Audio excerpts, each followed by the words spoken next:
Okay, so let's get into some different things that I experienced my first week doing my 8 to 10,000 steps challenge. Okay. Number one, you must stretch. You need to make sure that you're stretching your arms, your legs, you're doing some slight movements before you even get going in your day.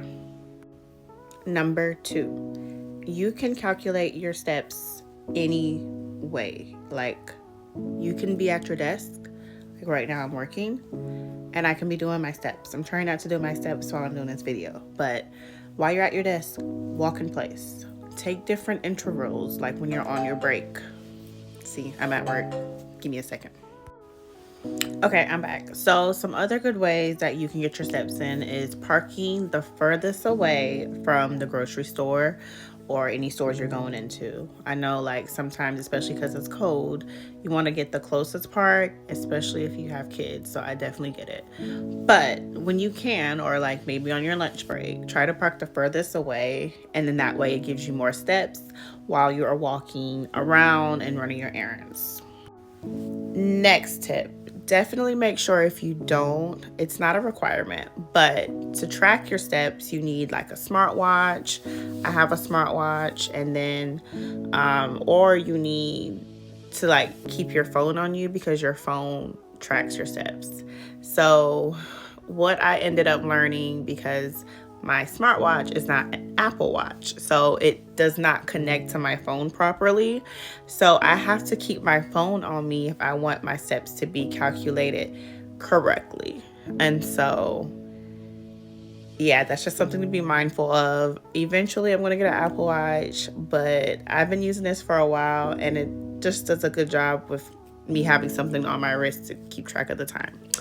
It doesn't track my steps as good, which is why I'm eventually going to upgrade to an actual Apple Watch.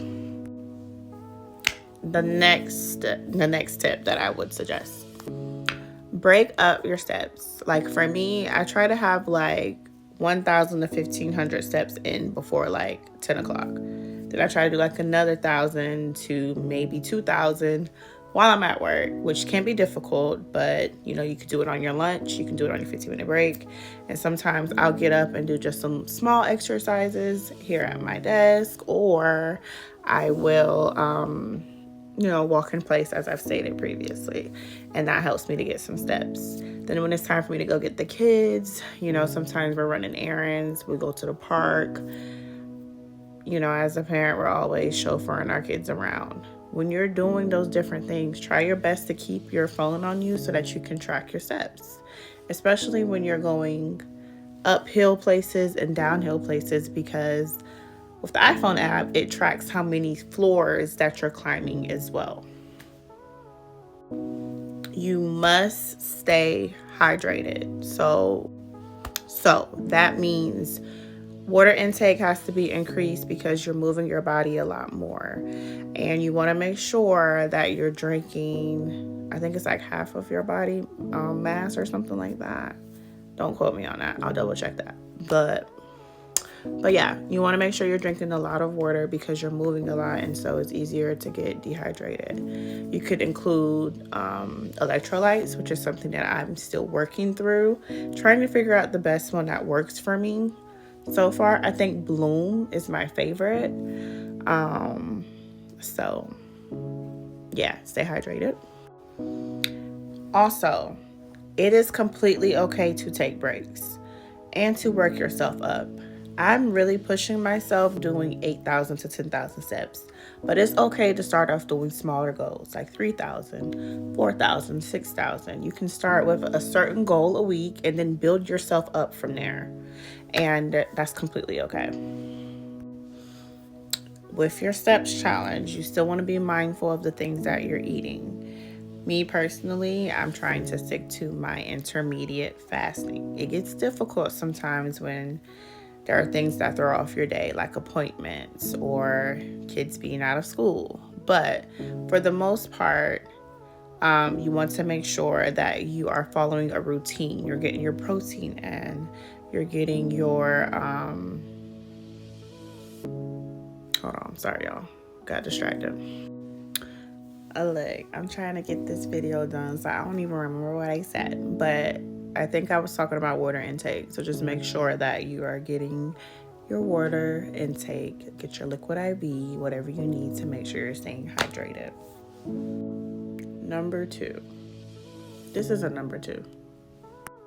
Whatever number we're on, okay? Listen. Your body is going to have to get adjusted to it moving. So that means sore arms, sore muscles, sore thighs, even a little bit of chafing. Like depending on, like if you are me and you have like thick thighs and you're working out and you're sweating, then you can definitely notice the difference. So you want to make sure you're taking care of your skin. I purchased a Body Glide, and that appears to be working a lot better for me. And you want to make sure that you're utilizing, like when you're being very active, like very breathable workout attire. So like compression type of clothing. You don't want to be wearing like that cotton feel type of material, because that can irritate your skin. The last thing I'm going to leave you with is, this is your journey. So you set your own rules. You have a goal, and just stick to your goal, and just know that I am here and there are tons of other people who are on their own journeys as well. Be gentle on yourself, and if you have any questions or need some motivation, just reach out to me. Bye.